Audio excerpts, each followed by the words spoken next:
Araw ay nagpunta sa Roma ang Hapones na si Godo para isauli ang stone tablet na nakuha ng kanyang lolo sa lugar na ito. Habang patuloy ang kanyang pagtatanong sa lokasyon na hinahanap niya ay may biglang kumausap sa kanya na isang babae. Gusto nitong kunin ang stone tablet na hawak-hawak niya na tinatawag nitong Grimoire. Nagngangalan itong Erica na isang miyembro ng organisasyon na Copper Black Cross. Pagkalipat nito sa likod ni Godo ay bigla silang nakarinig ng malakas na ingay. Kasabay nito ang pag-iba ng buong paligid at nakita nila ang isang napakalaking baboy ramo na ayon kay Erica ay siguradong kagagawan ito ng isang heretic god. Kagad siyang umaksyon kasama ang maid at driver niyang si Ariana para pigilan ang baboy ramo. Nang makalapit na siya dito ay kinuha niya ang kanyang espada at kaagad itong inatake. Habang tumatakbo si Godo ay nabitawan nito ang grimoire at pinulot ito ng isang batang lalaki. Nabanggit ng batang ito ang kanyang palaging ginagawa na muling pagbuhay sa mga olden kings of gods para kalabanin ang mga ito. Matapos sabihin ni Godo na pumunta lang siya sa lugar na ito para ibalik ang hawak nitong stone tablet ay biglang natawa dito ang bata. Natuwa ito kay Godo at napasabi ito na isang marangal na mandirigma si Godo. Nagpa siya ito na ibalik kay Godo ang grimoire at nang makita ni Godo ang nagliliwanag na puting kabayo ay biglang nawala dito ang bata. Pagkatilapo ni Erica dahil sa sobrang lakas ng baboy ramo ay nagawa ni Godo na mailigtas siya. May nabuo na mangipo-ipo sa paligid ng baboy ramo at dito na ito biglang nawala. Katapos nito ay napag-usapan nila Godo at Erica ang tungkol sa mga heretic gods. Ayon kay Erica ay ito umano ang mga nagbibigay ng mga sakuna sa mundo ng mga tao. Ngunit dahil mga Diyos ang mga ito ay tanging may mga magical powers lang ang nakakakita sa mga ito. At nagmimistulang sakuna lang sila sa mata naman ng ordinaryong tao. Nang mabanggit ni Godo ang pangalan na hinahanap niya na si Lucrecia Zola ay nagulat dito si Erica dahil ito umano ang dakilang salamangkero na kilala bilang Witch of Sardinia. Nagtataka si Erica kung bakit ibinigay nito sa lolo ni Godo ang grimoire. Ayon naman kay Godo ay posibleng dating kasintahan ng kanyang lolo si Lucrecia dahil alam niyang malapit ito sa mga chika babes. Nagpa siya si Erica na samahan si Godo papunta kay Lucrecia para isauli ang grimoire. Pagkadating nila sa bahay ni Lucrecia ay nagulat si Godo na bata pa din ang pangangatawan nito. Nalaman ni Erica mula kay Lucrecia na isa palang Prometheus grimoire ang daladala ni Godo. Natanong ni Lucrecia si Godo kung may nakausap pa ito na ibang tao maliban kay Erica. Nabanggit ni Godo na may isang bata siyang nakausap at biglang ibinalik ni Lucrecia ang grimoire sa kanya. Dahil nag-aalala si Erica na si Godo ang mangangalaga ng grimoire na ito ay sinabi ni Lucrecia na si Godo umano ang pinili ng Diyos para humawak nito. Nagpa siya silang manatili muna sa bahay ni Lucrecia at dito na magpalipas ng gabi. Kinabukasan ay nakakita na naman sila ng isang heretic god kaya nilapitan nila ito kaagad at nakilala ito ni Erica na si Melkor. Bigla itong tinamaan ng isang kidlat at nakita nila sa itaas ang may kagagawan nito. Pinuntahan ito ni Melkor para kalabanin kaya nagpa siya si Erica na sundan ito para pigilan ang magaganap na labanan ng mga ito. Dahil siguradong mabubura ang isla na ito kung hindi sila pipigilan. Habang papunta na sila ay naalala ni Godo ang mga sinabi ni Lucrecia sa kanya tungkol sa Prometheus grimoire. Ayon kay Lucrecia ay pwede niya umanong magamit ang kapangyarihan ng Diyos na ito na nasa loob ng grimoire na ito. Dagdag pa nito na nasa tabletang ito na din ang kapangyarihan ng White Stallion na incarnation ng ibang Diyos. May nakita silang anino na ayon kay Erica ay ito ang raptor na isa ding divine beast. Nakita na nila sa unahan sila Melkor at ang batang nakausap ni Godo nung isang araw na nagngangalang Verathronia. Isa itong ancient Persian warlord at ang god of victory na nalaman din ni Godo mula kay Lucrecia. Ayon dito na si Verathronia ang nagmamay-ari sa 10 incarnations kung saan isa dito ang White Stallion na nasa Prometheus grimoire. Nauna si Erica kina Godo at naghanda na din ang dalawang Diyos para maglaban. Nang mag-uumpisa na silang umatake ay biglang dumating dito si Erica para pigilan sila. Ayaw naman pareho ng dalawa na magpapigil kaya inatake ni Verathronia si Erica hanggang sa dumating din dito si Godo para iligtas si Erica. Katapos ay mabilis silang tumakbo para lapitan si Melkor. Gusto ni Godo na makipagtulungan kay Melkor para talunin si Verathronia. Inatake ni Verathronia si Godo ngunit prinotektahan ito ni Melkor. Inilabas ni Verathronia ang golden sword nito at inatake ang divine protection. Dito lang nalaman ni Godo mula kay Erica na may kakayahan ang golden sword na tumago sa divine protection. Nang masira ni Verathronia ang divine protection ay dito na ginamit ni Godo ang kapangyarihan ni Prometheus at napurohan nito si Verathronia. Hindi nito natablan si Verathronia ngunit nagawa naman ni Godo na maaga ang golden sword nito. Katapos itong malaman ni Erika ay hinalikan nito si Godo at biglang nagsilabasan ang maraming golden sword. Isa dito ang biglang umatake kay Veratrania na hindi na nagawang iwasan pa nito. Makalipas ang isang linggo ay nanaginip si Godo sa isang babae na nagpakilalang Pandora. Dahil sa ginawa niya kay Veratrania ay sinabihan siya nito na isa na siyang ganap na kampiyon o isang Godslayer at King of Kings. Nang magising siya ay mabilis siyang nagbihis para pumasok sa eskwelahan. Nandito din pala si Erika na nagpasyang sumama sa kanya at kasama din nito si Ariana. Pinipilit naman ni Godo na ipaliwanag ang lahat tungkol kina Erika sa kapatid niyang si Shizuka ngunit hindi siya pinaniniwalaan nito. Pagkadating niya sa eskwelahan ay naalala niya muli ang mga nangyari nung matagumpay nilang natalo si Veratrania. Bago tuluyang maglaho ni Veratrania ay sinabihan nito si Godo na huwag magpapatalo kahit kanino hanggang sa sumapit ang araw ng muli nilang pagtutuos. Maliban sa Golden Sword ay nakuha din ni Godo ang 10 incarnations ni Veratrania. Nalaman niya mula kay Tekagi na may bago silang kaklase at ilang sandali lang ay ipinakilala na ito ng kanilang guro na siyang si Erika pala. Sinabi ni Erika sa lahat na si Godo na ang nagmamay-ari sa kanya na ikinagulat naman ang kanyang mga kaklase. Dahil gusto ni Erika na magkatabi sila ng upuan ni Godo ay ginamit niya ang kanyang kapangyarihan para paalisin ang katabi ni Godo. Hindi pa din tumitigil si Erika na sabihin sa lahat ang tungkol sa kanila ni Godo kaya nagpa siya si Godo na hilahan si Erika palabas. Ngunit ibang babae pala ang nahawakan nito at ito pala ay si Yuri. Nalaman naman ng isa pang kampiyon na si Vauban mula sa alagad nitong si Liliana ang tungkol sa pagdating ng 7th kampiyon. Natanong naman ni Vauban ang kinaroroonan ng Divine Instrument ngunit dahil hindi pa matunton ni Liliana ang eksaktong lokasyon nito ay binalaan ito ni Vauban dahil nalalapit na ang Prophecy of the Starless Night. Sinamahan ni Godo si Yuri pauwi at alam din pala nito na si Godo ang 7th kampiyon. Dahil nababahala ito na baka magalit sa kanya si Godo ay paulit-ulit itong humingi ng tawad. Dumating dito si Tuma na miyembro ng History Compilation Committee. Nang makarating sila sa shrine na tinutuluyan ni Yuri ay dito na ipinaliwanag ni Tuma kay Godo ang kanilang trabaho na mag-imbestiga na may kinalaman sa mga Diyos at mahika. Habang ang katulad ni Yuri naman umano ang umaalalay sa kanila. Itinuturing din nilang isang hari si Godo kaya gano'n na lang din ang respeto ni Yuri dito. Nabanggit naman ni Tuma ang tungkol kay Erika at ng Copper Black Cross. Pagka-uwi niya ng bahay ay napaisip siya sa mga sinabi sa kanya ni Tuma tungkol sa pinaplano ni Erika at ng Copper Black Cross sa kanya. Kilala pala si Erika bilang Red Devil at may kutob sila Tuma na si Erika ang ginagamit ng Copper Black Cross para akitin ang bagong kampiyon o si Godo at madala sa organisasyon nila. Nandito din pala si Erika kaya sinabihan nito ni Godo na itigil na umano nito ang ginagawa nito sa kanya. Dahil dito ay nagpa siya si Erika na magsama sila ng isang araw para umano malaman ni Godo ang totoo niyang nararamdaman. Pumayag naman dito si Godo ngunit hindi niya akalain na sa Roma pala nila ito gagawin. Pagkaalis ni Ariana ay may biglang nagpakita dito na isang babae. Akala nito ay makikipaglaban sa kanya si Godo ngunit matapos linawin ni Godo na wala siyang intensyon na ganito ay nagpa siya ang babae na umalis dito. Dumating dito si Erika kasama ang ibang miyembro ng Society of Magicians ng Italia. Ayon kay Erika ay gusto umano ng mga ito na makita kung gaano kalakas ang bagong Godslayer. Dahil dito ay inatake nito si Godo para palabasin ni Godo ang kanyang kapangyarihan. Pinag-transform nito ang kanyang espada bilang leon at pagkasugod nito kay Godo ay napilitan si Godo na gamitin ang kapangyarihan ng second avatar na bull kaya nagkaroon ito ng sobrang lakas. Pagkasugod muli ng leon ay ginamit naman ni Godo ang 7th avatar na raptor na nagbigay sa kanya ng sobrang bilis. Muling pinag-transform ni Erika ang leon sa pagiging espada at nang naghahanda na siya sa pag-atake ay dito na inilabas ni Godo ang baboy ramo.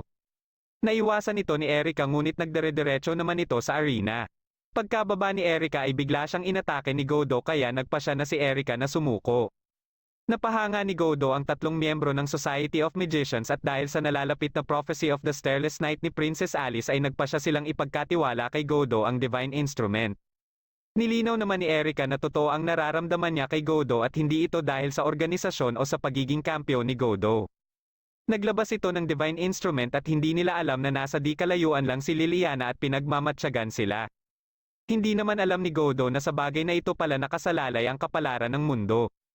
Isang araw ay pinuntahan ni Tuma si Yuri para humingi ng tulong dito para kumpirmahin ang isang pangyayari na may kinalaman kay Godo. Kaya nang makasalubong ni Yuri si Godo sa eskwelahan ay niyaya niya ito na mag-usap sila. Tinanong niya kay Godo kung totoo ba ang nasa agap na balita ni Tuma na dinala niya sa Japan ang tinatawag na Gorgon Ian. Isa umano itong divine instrument na magdadala ng panganib sa mundo. Nang ilarawan ito ni Yuri ay nakuha kaagad dito ni Godo kaya ibinigay niya dito ang bagay na ibinigay sa kanya ni Erika nung isang araw. Dito na sinabi ni Yuri kay Godo na posibleng ang Japan ang sentro ng propsiya. Dahil hindi ito alam ni Godo ay pinag-usapan nila ito sa shrine nila Yuri. Ayon umano sa nasusulat na kung mabalik ng isang Diyos ang totoong anyo nito ay matatakpan ang kalangitan ng gabi na walang bituin at katapos ay mailalabas ang mundo patungo sa underworld. Dagdag pa ni Yuri na si Princess Alice ang may gawa ng propsiya na ito at ni minsan ay hindi pa ito nagkamali sa propsiya nito. Dumating dito si Erika at nakiusap kay Yuri kung pwede nitong gamitin ang spirit vision nito para tingnan kung may madedetect siya mula sa Gorgon Ian. Sinubukan ito ni Yuri at nakita niya ang Diyosa na nakausap ni Godo nung isang araw sa Roma na si Athena. Kaagad na kumilos sila Godo at Erika para puntahan si Athena. Pagkaakyat nila sa taas ng mga gusali ay dito na nagpakita sa kanila si Athena. Gusto ni Athena na makuha ang Gorgon Ian at nang malaman nito na hindi ito dala nila Godo ay umatake ito. Nagawa itong masangga ni Erika ngunit naikulong ito ni Athena sa divine protection. Dito na sinamantala ni Athena ang pagkakataon na atikihin si Godo at nagawa nitong mapabagsak si Godo. Matapos mawala ng malay si Godo ay nagpasya si Athena na iligpit na ito ngunit nagawa ni Erika na mabasag ang divine protection. Mula sa pagiging espada ay pinag-transform ito ni Erika bilang isang sibat. Nalaman naman ni Liliana na kasalukuyan ng naglalaban sila Athena at Erika. Walang tigil na inatake ni Erika si Athena hanggang sa masugatan niya ito. Ngunit mabilis lang din itong napagaling ni Athena.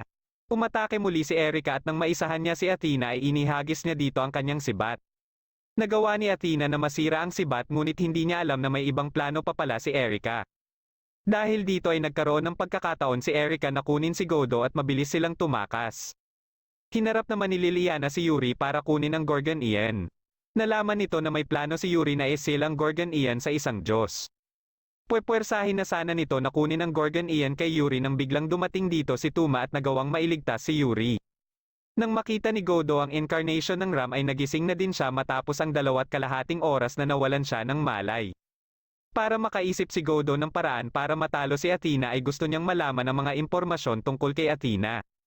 Dahil alam ito ni Erika ay ibinahagi ito lahat ni Erika kay Godo. Kabilang sa mga impormasyon na naibigay ni Erika ay ang kinalaman ni Athena kay Medusa. Ngunit hindi pa natatapos si Erika sa pagbabahagi ng impormasyon tungkol kay Athena nang makita nila ang syudad na napapalibutan na ng itim na usok. Kagagawan pala ito ni Athena na patuloy pa din ang paghahanap sa Gorgon Ian. Napansin nila Yuri na parang ito na yung sinasabi na Starless Night at ang muling pagbabalik sa totoong anyo ng isang Diyos na si Athena pala. Pinalabas na ni Athena ang kanyang mga nocturnal owl at habang nasa daan sila Godo ay nakita nila ang mga ito. Tinawagan si Godo ni Yuri na kasalukuyang naghahanda na para sa pagselyo ng Gorgon Ian. Sinabihan ni Godo si Yuri na kung may mangyari man na hindi maganda ay tawagin lang umano nito ang kanyang pangalan at dadating siya kaagad. Katapos nilang mag-usap ay nagpaalam si Tuma kay Yuri para maghanap ng tutulong sa pagselyo habang sila Godo at Erika naman ay nagpasyang tumakbo na lang papunta sa kinaroroonan ni Yuri.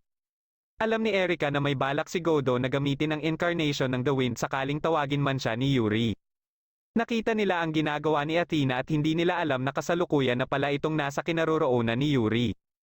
Lumikha si Yuri ng barrier para pigilan si Athena na makuha ang Gorgon Ian ngunit nabasag lang ito ni Athena at buti na lang ay nailigtas siya ni Liliana. Muling umatake si Athena at sinubukan itong sanggain ni Liliana ngunit tumilapon lang sila ni Yuri sa sobrang lakas nito.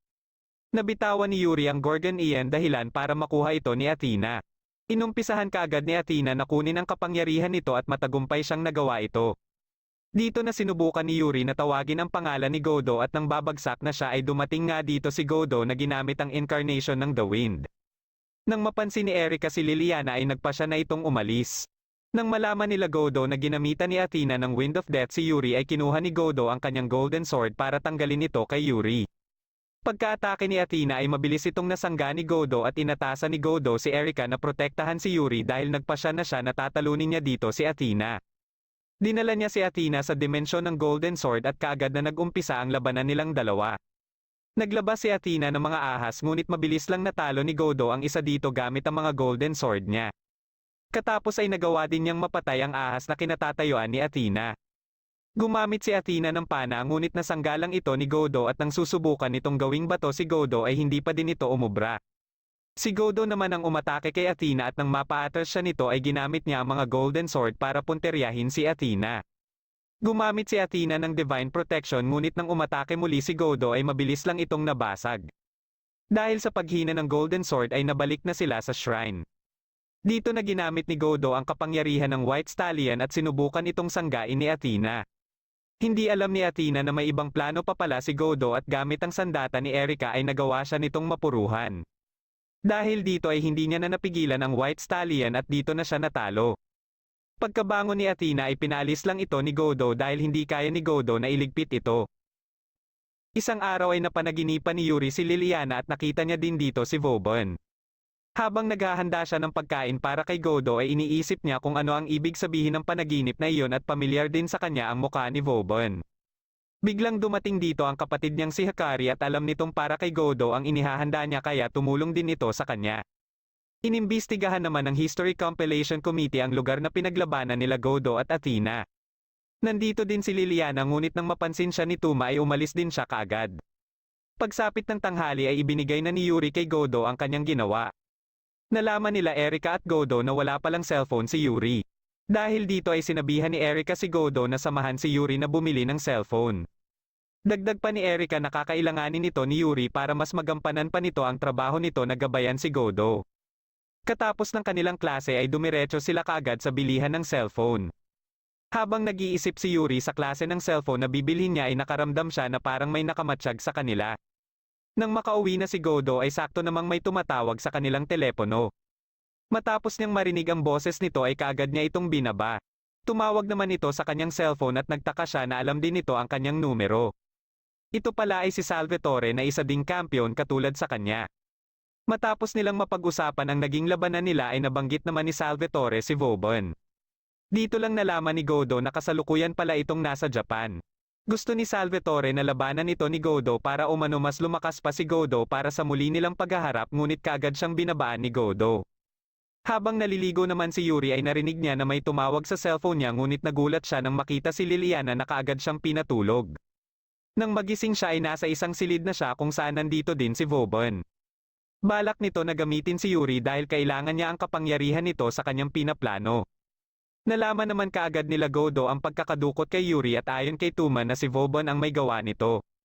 May kutob si Tuma na dahil siguro ito sa naging kinalaman ni Yuri 4 na taon na ang nakakaraan. Matapos malaman ni Yuri ang plano ni Vauban na muling magtawag ng Diyos ay kaagad siyang tumutol dito. Dito na pinalabas ni Vauban ang kanyang mga dead servants. Ito ang mga niligpit niya na ginawa niyang mga tauhan at handa siyang pagsilbihan habang buhay. Ginamit naman ni Yuri ang kanyang spirit vision at nakita niya ang Egyptian god na si Osiris na tinalo ni Vauban. Mabilis na natunto nila Godo ang kinaroroonan ni Yuri dahil manotyagan pala ni Erika si Liliana. Pagkapasok nila ng gusali ay inatake kaagad sila ng mga alagad ni Vauban. Nalaman ito kaagad ni Vauban at matapos matalo nila Erika ang ibang dead servants ay nakaharap naman nila ang isang ancient witch. Nagpalabas ito ng golem at dahil alam ni Erika kung paano ito matatalo ay mabilis lang niya itong natalo. Nalaman naman ni Yuri mula kay Liliana na nasa gusali na sila Godo. Kaya naisip din ni Liliana na natutuwa din si Godo sa pakikipaglaban katulad kay Vauban. Ngunit naniniwala si Yuri na naiiba si Godo sa ibang kampiyon. Ilang sandali lang ay nakarating na din sila Godo at Erika sa silid na kinaroroonan ni Vauban. Matapos sabihin ni Godo ang pakay niyang bawiin si Yuri ay sinabi naman ni Vauban na bukas siyang makipagnegosasyon. Iminungkahi nito kay Godo na palitan na lang si Yuri ng katulad nito na kayang magtawag ng Diyos o pwede ding Diyos mismo basta karapat dapat nakapalitan ni Yuri. Iminungkahi naman ni Erika kay Godo na sundin na lang ang payo ni Salvatore. Sinabi ni Erika kay Vauban ang mga sinabi ni Salvatore kay Godo ngunit may halong kasinungalingan na para asarin si Vauban. Bagamat naiinis na si Vauban ay hindi pa din ito tinatanggal ang pakikipagnegosasyon. Inilabas nito sila Yuri at inalok si Godo sa isang laro sa pagitan lamang nilang dalawa. Ito ay isama nila Godo si Yuri para dalhin kung saan man lugar at kung makaligtas sila kay Vauban hanggang pagsikat ng araw ay panalo na sila. Mag-uumpisa lang kumilos si Vauban pagkatapos ng 30 minuto simula pagkaalis nila ng gusali. Kahit tinanggap nila ang hamon ni Vauban ay alam pa din nila na hindi ito matatapos hanggat hindi mismong direktang lalabanan ni Godo si Vauban. Sumapit na ang 30 minuto at napansin din nila kaagad ang mga alagad na lobo ni Vauban na nakabuntot sa kanila. Nagawa ni Ariana na madala sila sa isang lugar ngunit ilang sandali lang pagkaalis ni Ariana ay dumating na din dito ang mga lobo. Gagamitin na sana ni Godo ang kanyang kapangyarihan ngunit pinigilan siya ni Erika at ito na ang nagligpit sa mga lobo. Dumating naman kaagad dito si Vauban at inilabas ang mga dead servants niya. Ginamit ni Godo ang White Stallion na kaagad inubos ang mga dead servants. Nagtransform naman si Vauban sa pagiging lobo at nilamon lang nito ang atake ni Godo. Muli itong nagpalabas ng mga dead servants at nilabanan nito ni Erika. Nagpa siya si Godo na umatras muna at sinabihan nito si Erika. Nang aatakihin na siya ng isang dead servant ay ginamit niya ang incarnation ng raptor para mabilis silang makalayo. Gumamit naman si Erika ng Sandals of Hermes para makaalis din sa lugar. Ngunit nagawa ni Liliana na mawabol siya at naglaban silang dalawa. Nang makapagpahinga sila Godo ay nagamit ni Yuri ang kanyang spirit vision at may natuklasan siya. Biglang dumating dito si Tuma at sinabihan sila sa kasalukuyang kalagayan ni Erika. Kaya habang patuloy ang labanan nila Erika at Liliana ay dumating dito sila Yuri para pigilan sila. Kahit anong sabihin ni Yuri ay hindi pa din ito napigilan si Liliana. Pagkaatake muli ni Liliana kay Erika ay may nabanggit si Erika tungkol sa natuklasan nitong sekreto ni Liliana dahilan para mapahinto sa pag-atake si Liliana.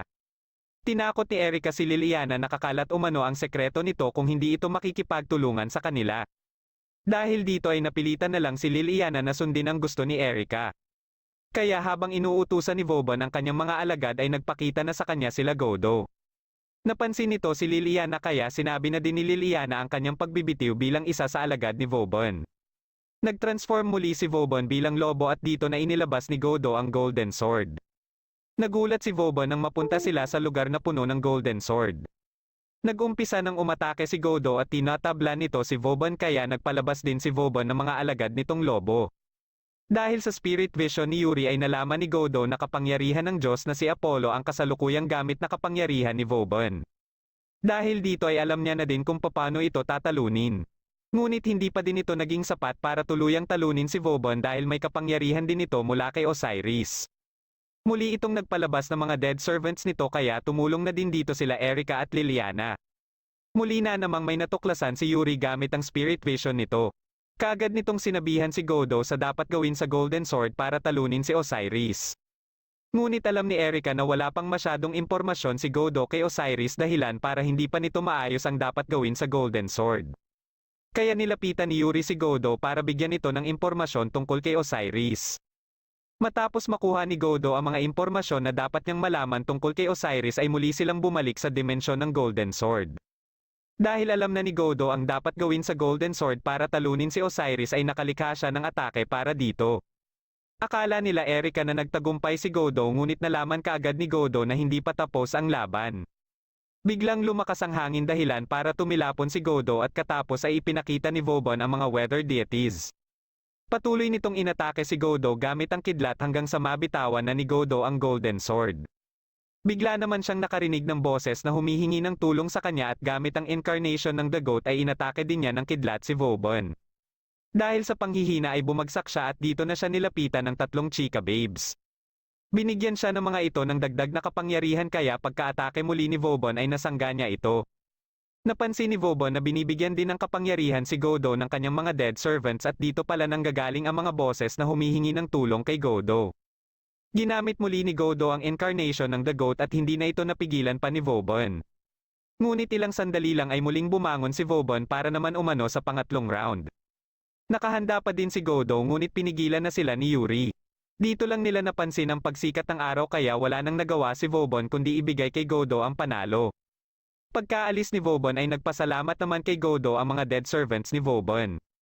Makalipas ang ilang araw pagsapit ng summer vacation ay nagpa siya si Erika na bumalik ng Italia para magbakasyon dito ngunit dinala nito si Godo. Habang nasa isang beach resorts na sila ay naalala muli ni Godo ang mga pangyayari bakit siya napunta dito. Matapos ipaalam sa kanya ni Erika ang plano nito ay nakiusap na lang siya kay Lucrecia para sa kanyang matutuluyan. Hindi naman niya akalain na sasama din pala sa kanila si Yuri. Nasa bansa na din na ito si Liliana at naatasan sila na hanapin si Salvatore. Habang natutulog na ang iba ay nagpa siya si Godo na lumabas ng bahay para na din sa kapakanan niya. Bigla siyang nakaramdam ng kakaiba at nakita niya dito si Athena. Niyaya siya nito para sumama at may pupuntahan lang umano silang lugar. Pinuntahan nila ito gamit ang bangka at sa pupuntahan nila ay napansin ni Godo ang kulay berde na liwanag dito. Nasa eksaktong lokasyon naman na ito si Salvatore at kahit may witch seal na nilagay dito ay madali lang niya itong nalampasan dahil hindi siya tinatablan ng mahika. Nakita niya sa loob ng silid ang penanggagalingan ng liwanag at ito pala ay ang Hera Ion. Isa din itong divine instrument at nang hahawakan niya na ito ay dumating dito si Liliana.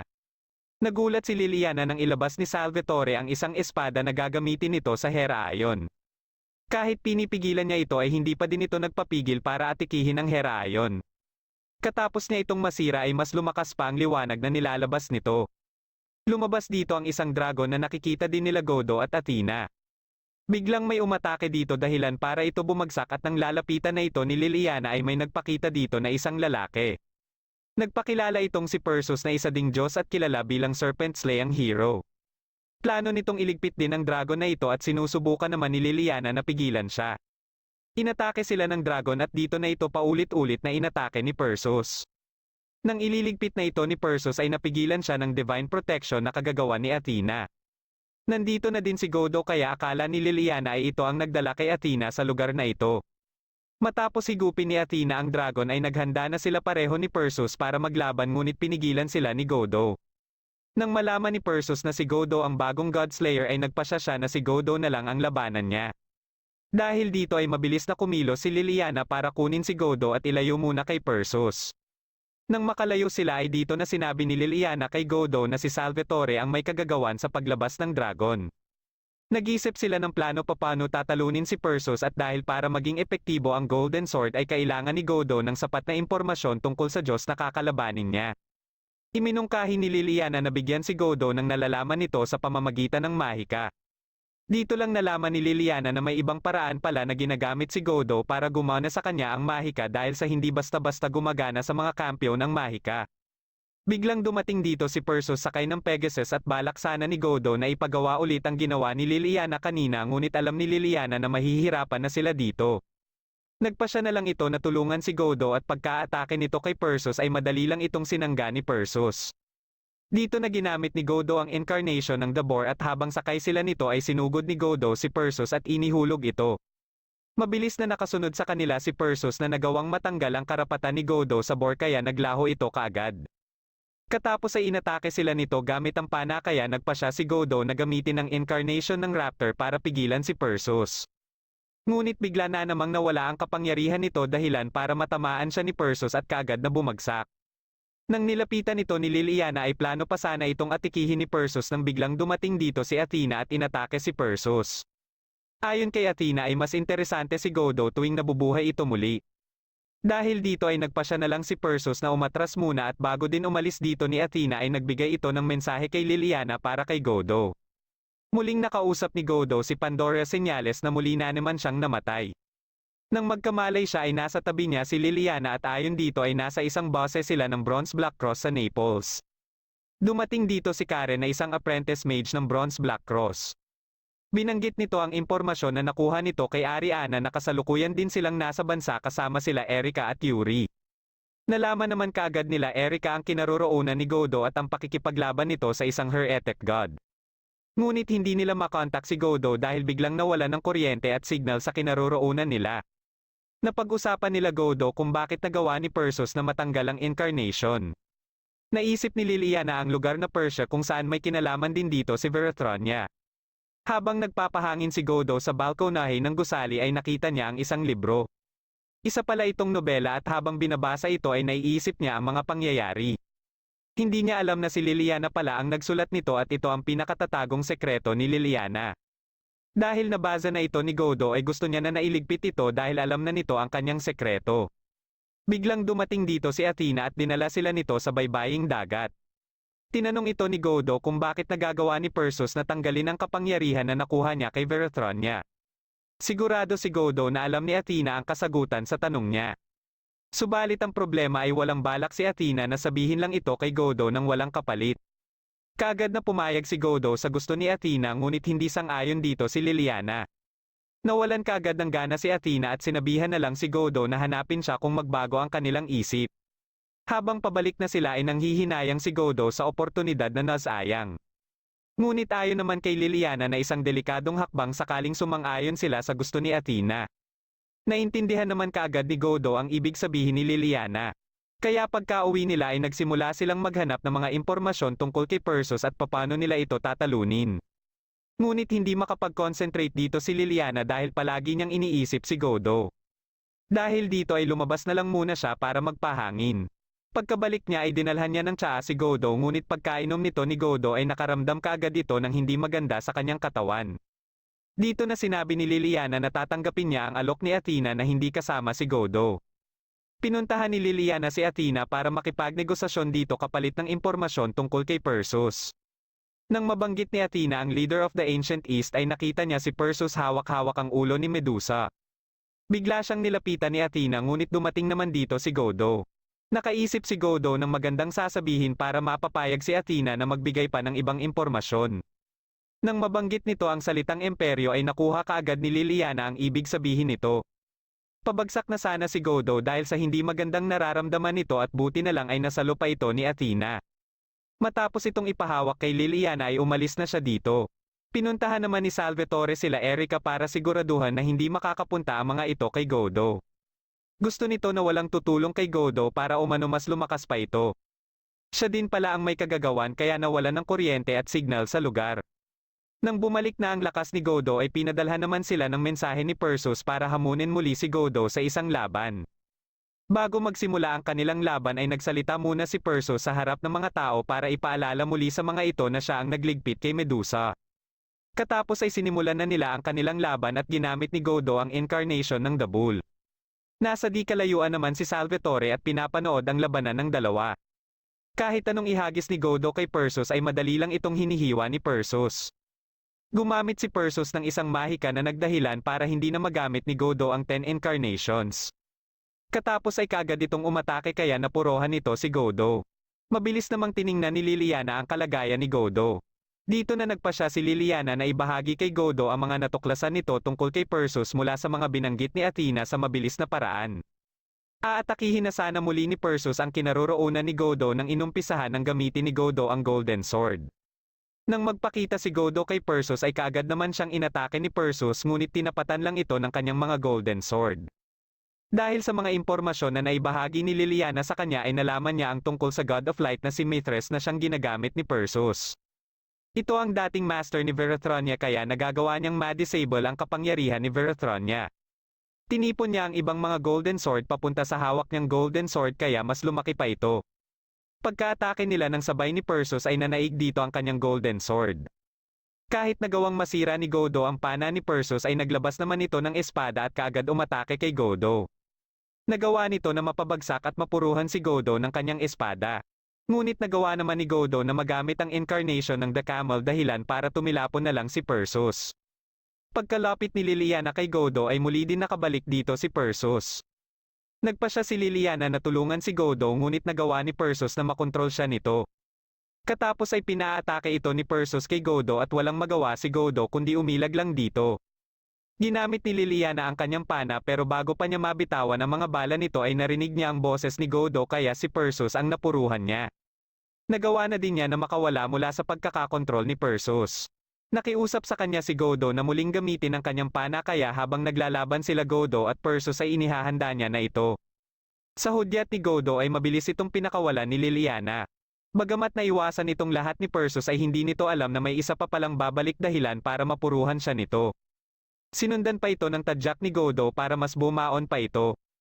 Katapos ay ginamit naman ni Godo ang incarnation ng The Boar at dito na nila natalo si Perseus. Dahil sa panghihina at mga pinsalang natamo ni Godo ay bumagsak ito. Nagawa pa ni Perseus na makatakas ngunit napansin niya na may sumusunod sa kanya. Sinubukan niya itong atikihin ngunit naunahan siya nito. Dito na ito nag-transform bilang ahas at kinain ng buhay si Perseus. Ilang sandali lang ay dumating naman dito si Salvatore at tanging espada at nagtalsikang dugo ni Perseus na lang ang naabutan nito. Kinabukasan habang nagpapagaling si Godo ay binisita naman siya nila Erika at Yuri. Nilinaw ni Liliana sa mga ito na pagsisilbihan na din niya si Godo. Pagkabalik nila ng Japan ay nagpasya si Liliana na sumama sa kanila at mag-aral na din dito. Naging kaklase din ito nila Godo at ginamit din ito ang kapangyarihan nito para makatabi kay Godo. Dahil dito ay nadagdagan na naman ang bilang ng mga chika babes ni Godo. Isang araw ay nakita ni Godo ang isang sulat sa mesa niya na pinapapunta siya sa tea club room katapos ng klase. Dahil nakita din ito ni Liliana ay nagpa siya itong samahan siya. Pagkabukas nila ng pinto ay bumungad sa kanila ang isang babae at kasama din ito si Yuri. Nagpakilala itong si Ina at katulad kay Yuri ay isa din ito sa naatasan na magbantay kay Godo.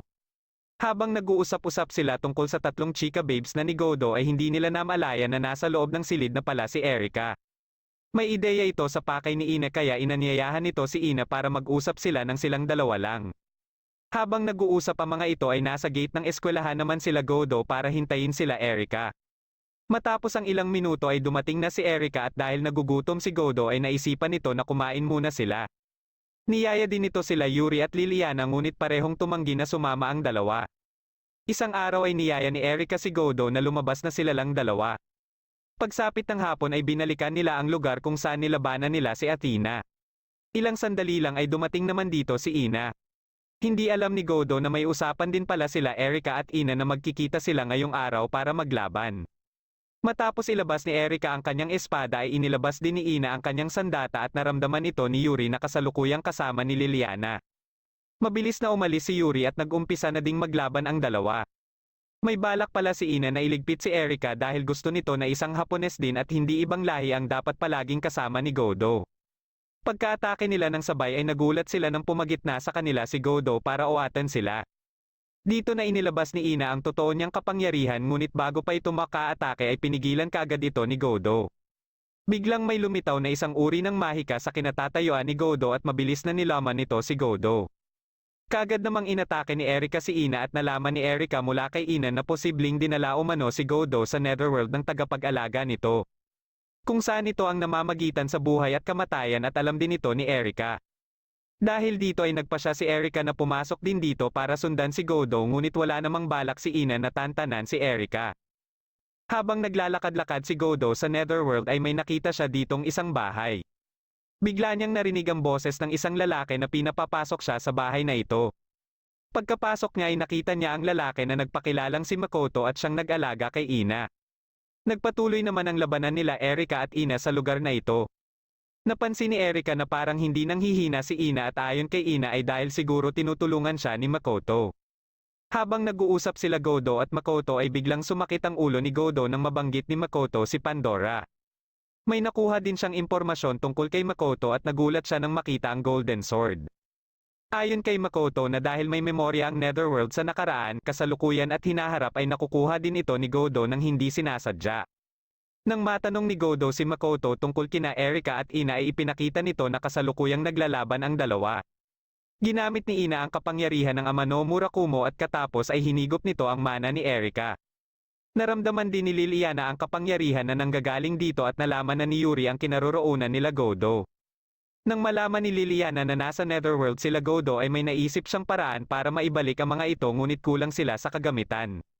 Dumating dito si Tuma at sinabihan sila na pwede silang tumulong para maibalik si Godo. Dagdag pa niya na kailangan ng makabalik ni Godo dahil sa mga kakaibang pangyayari na kasalukuyang nagaganap sa iba't ibang lugar. Bigla na lang may namumuong kadiliman sa iba't ibang panig ng mundo at mas lumalawak din ang mga ito. Pagkaatake ni Ina kay Erika ay nagulat si Erika nang makita si Godo na sinasangga ito. Alam ni Godo na hindi na ito si Ina na kaagad naman itong nagpakilala bilang si Amano Murakumo. Dahil sa impormasyong nalaman ni Godo tungkol dito ay nagawa niya kaagad na magamit ang Golden Sword. Naglaban silang dalawa at nang mapansin ng kalaban na bumibgay na ang katawan ni Ina ay mabilis itong umatras. Tinulungan naman kaagad ni Godo si Erika at naisip niyang dalhin ito kay Makoto. Ngunit habang sinusubukan niyang pumunta sa kinaroroonan ni Makoto ay hindi niya ito magawa at sa halip ay sa iba't ibang lugar sila napupunta. Kahit anong subok ni Godo ay hindi niya pa din ito magawa. Nang mapunta sila sa baybaying dagat ay biglang napunta si Godo sa isang lugar na puro puti ang paligid. Nagpakita sa kanya dito si Veratrania at may kinuha siya dito. Pagkabalik niya kay Erika ay ginamit niya dito ang Incarnation of Youth para mailigtas ito. Nang sinisimulan na nila Yuri at Liliana na maibalik sila Godo ay may biglang dumating dito. Nagpakita naman kina Godo at Erika ang ama no Murakumo kasama si Ina. Nilabanan ito ni Erika at ilang sandali lang ay nagising na din si Ina. Pagka-atake ng kalaban kay Godo ay sinangga ito ni Erika at ginamit ni Godo ang Raptor para makalapit kay Ina. Puwersa itong tanggalin ni Godo at matagumpay siyang nagawa ito. Dahil dito ay nadagdagan na naman ang bilang ng mga chika babes ni Godo. Bigla silang nakarinig ng boses ng isang babae at napunta sila sa kinaroroonan nila Yuri at Liliana. Nakita nila ang ama no Murakumo na hinihigop ni Athena ngunit nagulat sila nang may magpakita pang isang Athena. Ayon kay Godo ay ito umano si Metis na asawa ni Zeus at ina ni Athena. Nalaman niya ang tungkol dito habang nasa bahay siya ni Makoto. Sinabi sa kanya ni Makoto lahat ng impormasyon tungkol kay Metis at ang balak nitong gawin sa mundo. Dahil dito ay muli nilang naalala ang propesiya ng Starless Night. At ang Athena pala na tinutukoy sa propesiya ay si Metis. Katapos sila nitong patamaan ng mga kidlat ay inatake nito si Godo na mabilis na iligtas ni Athena. Nakiusap si Erika kay Godo na dalhin si Athena dahil kung lamunin umano ni Metis si Athena ay manganganib dito ang mundo. Sang-ayon naman dito sila Liliana at Ina at para din makarecover muna si Godo bago ito makipaglaban kay Metis. Sakto namang dumating dito sila Tuma at Ariana kaya sumakay na sila dito. Hindi nila inaasahan na magpapaiwan din pala si Yuri dito. Pagkabangon muli ni Metis ay mabilis nitong inatake si Erika. Patungo naman sila Godo sa pinakamalaking power spot ng bansa at ito ay sa Sacred Mount Fuji. Ayon kay Tuma na ang shrine dito ay may special protective spiritual power na makakatulong sa kanila para maitago kahit papano ang kanilang presensya. Dahil sa kapangyarihang binigay ni Godo kay Erika ay nagagawa nitong makipagsabayan kay Metis. Ngunit hindi naman papayag sila Liliana na masapawan ni Erika kaya sumali na din sila sa labanan. Nang magamitan nila Yuri at Ina ng kanilang kapangyarihan si Metis ay sinundan naman ito ng atake nila Erika at Liliana.